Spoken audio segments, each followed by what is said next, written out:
Owganystanyň Demirazygynda türkmenleriň aglaba bolup ýaşaýan sebitlerini amy derýanyň josmagy netijesinde suwaldy. Netijede Balx welaýatynyň Sordepe etrawynyň inçimi hektar ekin ýeri suwuň asagynda galdy. Seýlede bir näçe ýaşaýyş jaýy weýran boldy. Sordepe etrawynyň Daşgözer obasynyň arçyny Abdulhalik Parçam ýerli ilata Uludyanyň ýetendigine aýdýar.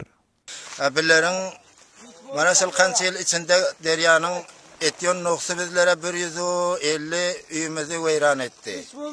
Ortadan aldy. 1 kilometr ýerimize malçary ziraat ýerlerimiz haýly Özbekistan tarapda galdy. Derýa bizleri tarap gasyp gelip otyr. 50 aldy lekin mana bu ýerde mana bu üýü häzir görüp otyrsaňyz haýly ýarty bolup merdimin üýleri ýany weýran bolup galyp otyr. Hiç bir mütewejji bolan ýok döwlet tarapdan bizlere.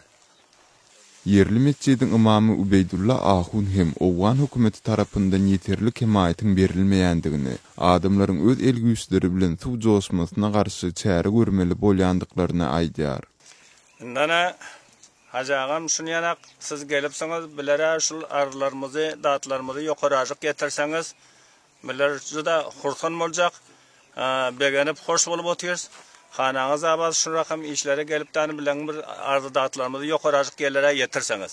Owganystandaky türkmenleriň aglabysy Owgan türkmen serkediniň töweregindäki regionlarda ýaşaýar.